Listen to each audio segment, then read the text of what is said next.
Yeah, I was at a house party the other day, and this person was dancing like right behind me. And it might not have been them being weird, but then you turn around and they're like, I don't know, smirking at you. Yeah, it's invading my personal space. It doesn't even have to be touching me, it's just being too close. It's just this whole same idea that she can't be saying no because she doesn't want them. Who wouldn't want me? When I have ever been with a man, like on a date or flirting or that kind of thing, it's so clear if it's reciprocated or not, because if I can gauge it, why can't they? Summing up the last day of his trial, Friday, September 26th, the student said that he was standing at the top of a flight of stairs in the club when he felt someone touch her bottom. At first, she did not react, but shortly after there was a second, more definite touching, and it was at this point that she thought, hang on, this is not acceptable. When the woman confronted the student, he pressed his hand across her throat and aggressively threw her backwards, the court heard. The student had said that the touching was just a joke, and that in the cold light of the court it was not easy to explain why that was funny, Jules heard.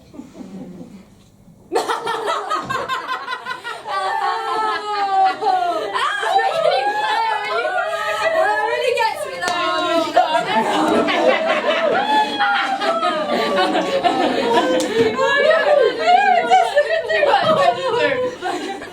And you will not believe it, what, like 20 minutes later, after me kind of getting over it, I was just kind of dancing with my friend, and then he comes over to me and starts grinding on me and tries to grab me. I was like, are you joking? I've just shouted at you and told you not to do this to girls. You've literally done it to me. Like, that is so horrible.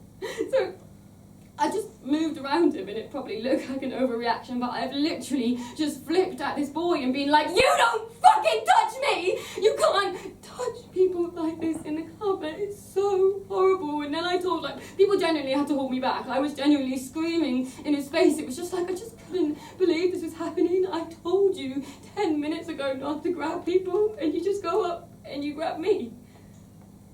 Tried to get with me, and I was like, are you joking? Then I told the girls to kick these boys out, and Elsie tried to tell Dean to like keep an eye on them, and I kept trying to keep an eye on them, but he was just like, oh whatever, and his like friend pulled him away. But then literally for the rest of the night I was so paranoid that they kept doing it to other girls.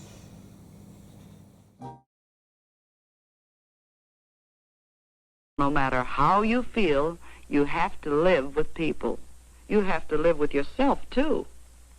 And once you stop feeling sorry for yourself and take those days in your stride, you'll find it's easier to keep smiling and even-tempered.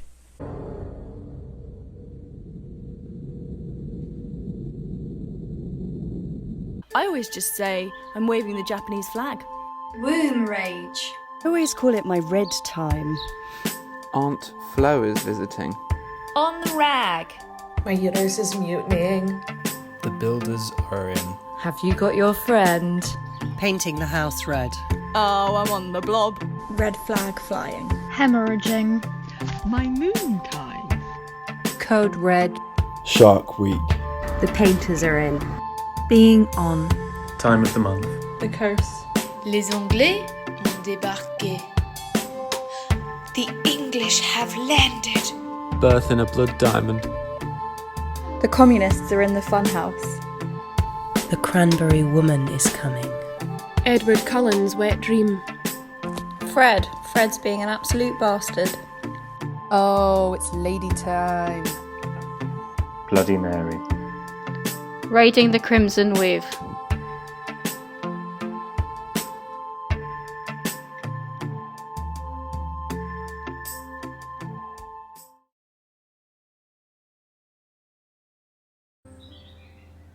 I read something somewhere that was like, if you can't laugh about sex during sex, you shouldn't be having sex with that person. If you can't go, oh my god, I'm being so awkward. But you want to do this, right? And you laugh about it. If not, walk out the door. You shouldn't be having sex with them in the first place. They're a dickhead.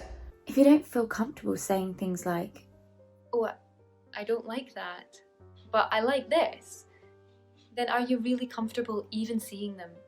Nothing should be implied. We should feel comfortable as consenting adults to have the grown-up conversation.